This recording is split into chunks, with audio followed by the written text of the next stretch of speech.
बिस्मिल्लाहिर्रहमानिर्रहीम। अस्सलाम वालेकुम बच्चों, welcome back to my channel. Review exercise 1 question number 8, 9 and 10 को आज हम कम्प्लीटली सॉल्व करके इस एक्सरसाइज को मुकम्मल करने जा रहे हैं, इसलिए मेरी वीडियो को एंड तक ज़रूर देखिएगा। क्वेश्चन नंबर 8 में क्या कह रहे हैं?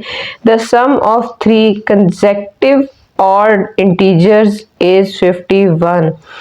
3 सम नंबर्स का सम है, कंसेक्यूटिव ऑड नंबर्स हैं, ऑड इंटीजर्स हैं, उनका सम क्या आ रहा है हमारे पास 51। फाइंड द 3 इंटीजर्स, वो 3 इंटीजर्स फाइंड करें जिसका सम क्या आता है 51 आता है। बच्चों अब ऑड इंटीजर्स कौन से होते हैं? वो हमारे पास ऑड नंबर्स का आप लोगों को पता होगा 1, 3, 5, 7, 9 अप टू सो ऑन। ठीक है, ये ऑड इंटीजर्स होते हैं। तो अब हम फर्स्ट क्या लेट कर लेते हैं, let first odd integer is equal to x। हमारा फर्स्ट ऑड इंटीजर क्या x है? सपोज हमारा 1 हो, ठीक है, 3 हो या 5 हो, तो ये हमारा ऑड ही है नंबर। अगर हम 1 ले लेते हैं तो इसी के अकॉर्डिंग अब हमारा second odd integer is equal to x plus 2। अब 2 कैसे आया? आप लोगों के ज़हन में ये आ रहा होगा कि भाई ये तो इवन नंबर है, यहाँ पे आपने क्यों 2 लिख दिया है? बच्चों देखिए, जब हमने यहाँ पे 1 दिया है, ठीक है, x की वैल्यू को 1 सपोज किया है, तो अब यहाँ पे 1 को पुट करें, 1 प्लस 2 क्या होता है? 3 होता है। ठीक है, यहाँ पे अगर आप 3 को पुट कर ले तो 3 प्लस 2 क्या होता है? 5 होता है। 7 को पुट कर लेंगे तो 7 प्लस 2 क्या होता है? 9 होता है। इवन नंबर लेंगे तो ही यहाँ पर आने वाले नंबर को ऐड करने से हमारे पास ऑड नंबर आएगा, अगर वो ऑड होगा। अगर यहाँ पे हम लोग 3 पुट कर लेते हैं, सपोज ऑड नंबर ही पुट कर लेती मैं, 3 ले ले, तो यहाँ पे हमने 1 लिया था ना, सपोज किया था, तो 1 प्लस 3 क्या होगा? 4 हो जाएगा। तो 4 तो ऑड नंबर नहीं होता, इसीलिए इस कंसेप्ट को आपने अच्छे से याद रखना है। ऑड इंटीजर का वो कहेगा जरूर, पर आपने जो x के अंदर वैल्यू को प्लस करना है वो इवन नंबर की वैल्यू को प्लस करना है। इसी तरह third odd integer is equal to x plus 4 आ जाएगा। ठीक है, कंसेक्यूटिव नंबर है ना, तो 2 के बाद 3 तो नहीं आ सकता, क्योंकि 3 के अंदर 1 को प्लस करेंगे तो क्या हो गया? इवन नंबर हो गया। इसलिए 2 के बाद क्या आ रहा है? 4 इवन नंबर आ रहा है। तो हमने क्या ले लिया? x प्लस 2, x प्लस 4, ये एक सीरीज बन रही है। ठीक है, अब हमने क्या कहा गया था क्वेश्चन में? The sum of the first 3 consecutive odd integer is. तो सम हमने फाइंड करने के लिए क्या करना होगा? x प्लस, अब लिख लें अकॉर्डिंग टू गिवन कंडीशन,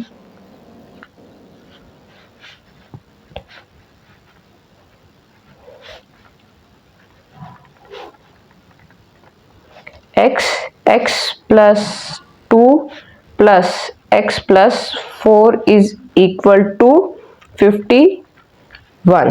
ठीक है, यहां तक तो अच्छे से आपको समझ आ गई है। अब करते हैं इनका सम। इसके साथ 1 है, इसके साथ 1 है, इसके साथ 1 है, 1 प्लस 1 2, 2 प्लस 1 3, ये हो गया 3x, ये 2 और ये 4 क्या हो जाएगा? 6 इज इक्वल टू 51। अब यहाँ पे 3x के साथ है, ये कांस्टेंट टर्म है, तो इस कांस्टेंट टर्म को दूसरी तरफ ले जाएंगे तो क्या हो जाएगा? 51 प्लस है तो दूसरी तरफ जाके क्या हो जाएगी? माइनस। इन दोनों को माइनस करें, कैलकुलेटर के साथ कर लें या डायरेक्ट कर लें आप लोग। 51 माइनस 6 45। ठीक है, अब 45 3x, x इधर मल्टीप्लाई हो रहा है इक्वल के, दूसरी तरफ जाके क्या हो जाएगा? डिवाइड हो जाएगा। 45 डिवाइडेड बाय 3, जब इसको डिवाइड किया 3 पर तो हमारे पास क्या आंसर आ गया है? 15 आ गया है। मतलब जो हमारे पास x की वैल्यू है, पहली वैल्यू, वो क्या है? 15 आई है। ऑड नंबर है, 15 ऑड नंबर है, तो x की वैल्यू क्या आ गई है? 15 आ गई है। अब हमने सेकंड और थर्ड इंटीजर को फाइंड करने के लिए यहाँ पे 15 को पुट करना है, यहाँ पे भी 15 को पुट करें तो हमारे पास सेकंड और थर्ड इंटीजर भी आ जाएगा। तो क्वेश्चन यहाँ पे खत्म नहीं होता बच्चों। ये हमारे पास आ गया first odd number, first integer, second odd integer is equal to 15 plus 2, क्या हो जाएगा? 15 प्लस 2 किया तो 17 हो जाएगा। और इसी तरह हमारे पास थर्ड क्या हो जाएगा, थर्ड और इंटीजर x की वैल्यू है 15 प्लस 4 इज इक्वल टू 19। 15 के अंदर 4 प्लस करें तो 19 हो जाएगा। 15, 17 और 19 ये हमारे तीन कंसेक्टिव नंबर्स हैं, जिनको ऐड करें तो हमारे पास सम क्या आता है, 51 आता है। आप कैलकुलेटर के ऊपर चेक कर सकते हैं। क्वेश्चन नंबर 9 है, Abdullah picked up 96 balls. Abdullah ने 96 बॉल्स ली and placed them into 2 buckets. उसने 96 बॉल्स ले ली और उनको दो मुख्तलिफ टोकरियों में, बकेट्स में डाल दिया। One bucket has 28 balls more than, ठीक है, द अदर। एक जो बास्केट है ना उसके अंदर ज्यादा है, जो एक बास्केट के अंदर बॉल है ना उससे ज्यादा है कितनी, 28 balls. How many balls were in each bucket. हर एक बकेट के अंदर कितनी बॉल्स हमने वो फाइंड करनी है। अब उसके बाद 96 बॉल्स उसने ली हैं, उसने दो अलग-अलग बकेट्स में डाल दी हैं। एक के अंदर उसने जो क्वांटिटी डाली है, दूसरी के अंदर उससे 28 टाइम्स ज्यादा है, ठीक है, बॉल्स। तो वो चीज हमने जब तक पहली बकेट की क्वांटिटी को फाइंड नहीं कर सकते, हम सेकंड को फाइंड नहीं कर पाएंगे, इसीलिए हमें सबसे पहले फर्स्ट की क्वांटिटी को फाइंड करना है। तो चलिए ये क्वेश्चन स्टार्ट करते हैं। मतलब टोटल नंबर ऑफ बॉल सबसे पहले कितनी हमारे पास 96 है, तो हम लिख लेते हैं टोटल बॉल्स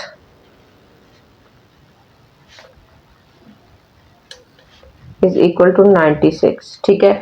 अब लेट कर लेते हैं जो उसने पहली बकेट के अंदर बॉल्स डाली है ना वो x है। Let number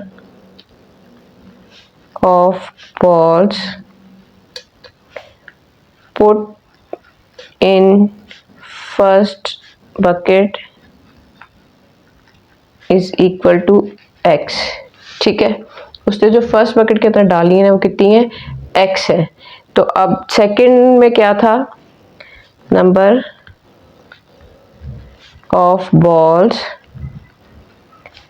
put in second bucket is equal to, इससे 28 टाइम ज्यादा है, x प्लस 28, मतलब उसके अंदर 28 बॉल्स उससे ज्यादा डाली हैं, ठीक है। एक के अंदर x है तो दूसरे के अंदर 28 ज्यादा बॉल्स हैं, तो हमने नंबर ऑफ बॉल्स फाइंड करनी है जो दोनों बकेट्स के अंदर आ रही हैं। तो अकॉर्डिंग टू गिवन कंडीशन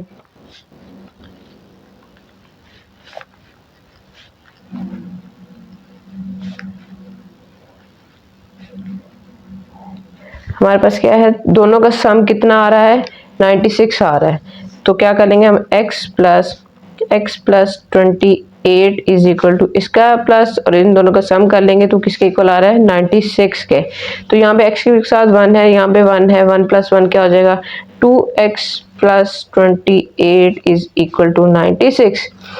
अब क्या करेंगे हम, यहाँ पे 28 प्लस का है, कांस्टेंट टर्म है, इक्वल की दूसरी तरफ जाके क्या हो जाएगी, माइनस हो जाएगी। तो 96 माइनस 28 आ जाएगा। इन दोनों को माइनस करें तो क्या आंसर आ रहा है बच्चों, इन दोनों को माइनस करने से 96 माइनस 28 इज इक्वल टू 68, ठीक है, 68 आंसर आया है। x के साथ 2 मल्टीप्लाई हो रहा है, इक्वल की दूसरी तरफ जाके क्या हो जाएगा, डिवाइड हो जाएगा। जब डिवाइड हुआ तो इसका आंसर आता है 34, ठीक है। इसका मतलब क्या हुआ कि x की जो वैल्यू आई है हमारे पास वो 34 आई है। एक बकेट के अंदर वैल्यू है 34, सेकंड बकेट के अंदर क्या आएगा, अब ये फर्स्ट बकेट की हमारे पास वैल्यू है। So the numbers of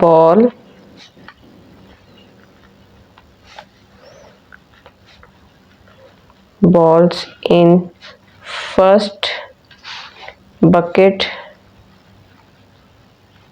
is equal to 34, ठीक है। तो सेकंड बकेट के अंदर क्या है, सेम ये चीज है, x की वैल्यू आ गई है 34 प्लस 28, इन दोनों को प्लस कर लें, 34 प्लस 28 तो कितनी हो जाएगी, 62। मतलब क्या, बस दूसरे के अंदर 62 बॉल्स हैं। इन दोनों का सम कर लेंगे तो हमारे पास टोटल बॉल्स 96 ही बन जाएंगी। उम्मीद है बच्चों आपको इस क्वेश्चन की बहुत अच्छे से समझ आ गई होगी, तमाम कॉन्सेप्ट क्लियर हो गए होंगे। चलते क्वेश्चन नंबर 10 की तरफ, इस एक्सरसाइज के लास्ट क्वेश्चन की तरफ। क्वेश्चन नंबर 10 है, Salma invested ₹3,50,000 in a bank. उसने एक इन्वेस्टमेंट की है किसी एक बैंक में जो कि है 3,50,000, ठीक है, which paid simple profit at the rate of 1/4% per annum, जो कि एक सिंपल सा प्रॉफिट उसको दे रहे हैं इस रेशो के साथ, ठीक है। आफ्टर 2 ईयर्स, 2 साल तक उसको उन्होंने क्या दिया, इस रेशियो के साथ प्रॉफिट दिया है। 2 साल के बाद क्या हुआ, the rate was increase to 8% per annum. 2 साल के बाद क्या हुआ कि उसका जो रेट था ना वो बढ़ गया, कितना हो गया, 8% हो गया। Find the amount she had at the end of 7 years, हमने वो रेट फाइंड करना है जो उसको 7 सालों में मिला है, ठीक है। तो पहली कंडीशन तो हमारे पास यहाँ से लेके यहाँ तक की है जो कि है फॉर 2 ईयर्स, ठीक है। उसके बाद अगर टोटल 7 ईयर्स थे तो 2 ईयर्स की यहाँ तक की है, तो 7 में से अगर 2 माइनस कर दे तो पीछे रह जाते 5 ईयर्स। दूसरी कंडीशन जो यहाँ से उन्होंने दी है ना हमारे पास, वो 5 ईयर्स के लिए दी है। अब इसके अंदर 2 कंडीशंस बन रही हैं जिनको लेके हमने इस क्वेश्चन को सॉल्व करना है। अब सलमा की जो टोटल इन्वेस्टमेंट थी वो कितनी थी, उसे हम कहेंगे प्रिंसिपल अमाउंट। प्रिंसिपल अमाउंट हमारे पास क्या आई है, पी से रिप्रेजेंट किया जाता है ₹3,50,000, ठीक है।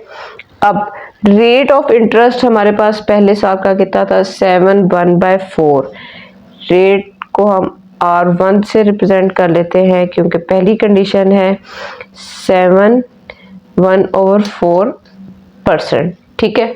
ये जो पहले 2 सालों की हमारे पास कंडीशन आई है ना बच्चों, ये वो चीज़ है, ठीक है, जो हमने फर्स्ट 2 ईयर्स में फाइंड करनी है। तो इसको अगर हम रेट को टोटली एग्जैक्टली फाइंड करें तो 7 4 28, 28 + 1 29/4। अगर इन दोनों वैल्यूज को डिवाइड किया जाए तो हमारे पास क्या आता है, 29/4, ये आंसर आ गया 7.25%, ठीक है। क्या रेट पे उसको मिल रहा है, 7.25% के रेट से मिल रहा है।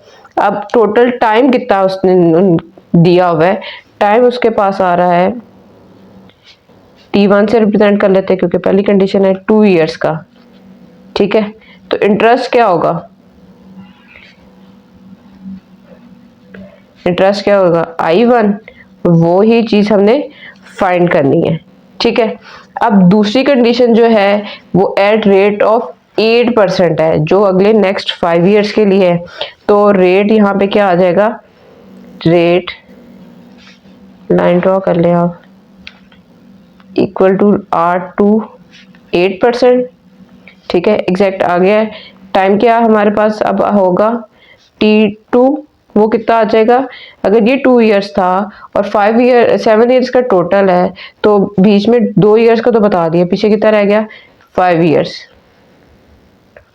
ठीक है। और इंटरेस्ट क्या होना है, I2, यहाँ से भी हमने फाइंड करना है।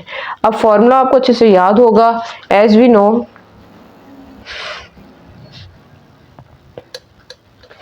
Interest I. अब इस कंडीशन का पहले फाइंड करते हैं, ठीक है।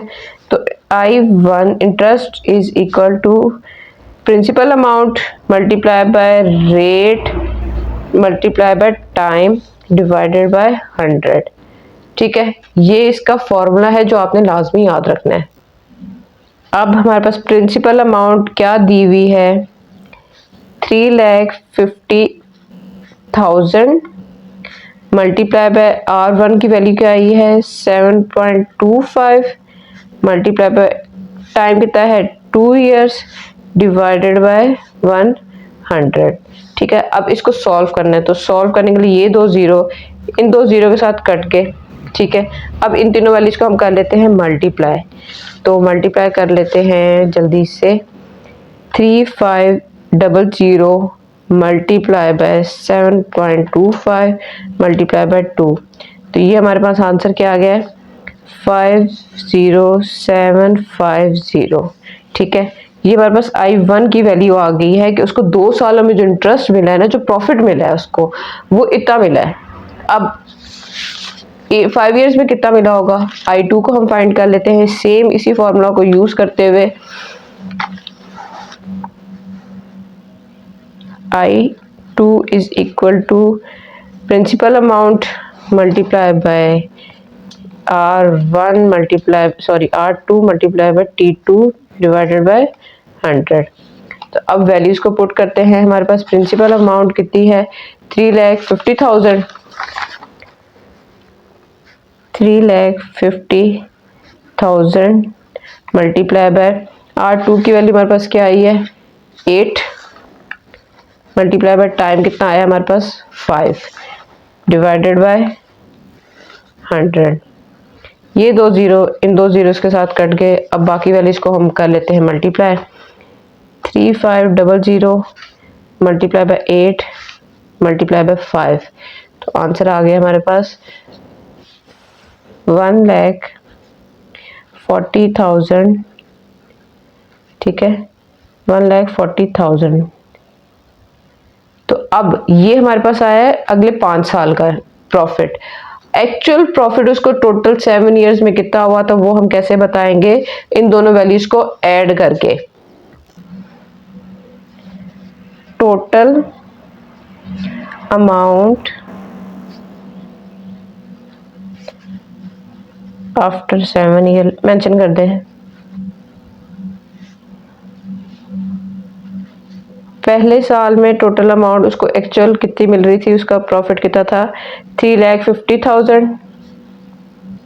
ठीक है, फिर 7 इयर्स के बाद 2 इयर्स के बाद उसको कितना मिला, 50,750 प्लस उसके बाद फिर उसको कितना मिला, 1,40,000। अब इन तीनों वैल्यूज को हम ऐड करते हैं तो हमारे पास एग्जैक्ट प्रॉफिट रेशियो आ जाएगी। ये देखें 350, उसके बाद क्या करेंगे हम, प्लस 50,750 प्लस 1,40,000। ये हो गया 5,40,750। ठीक है, ये हमारे पास एग्जैक्ट अमाउंट आ गई है जो उसने सिंपल प्रॉफिट लिया है टोटल 7 इयर्स में।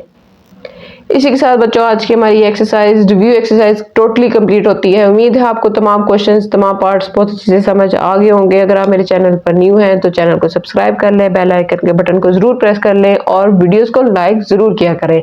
दोस्तों के साथ भी शेयर किया करें और खूब प्रैक्टिस करें। प्रैक्टिस करेंगे तो आप इतने ही कामयाब होंगे, आपको ये कॉन्सेप्ट्स क्लियर होंगे। अपना बहुत ख्याल रखें, दुआ में याद रखें। मिलते हैं अगली वीडियो में, तब तक के लिए अल्लाह हाफिज।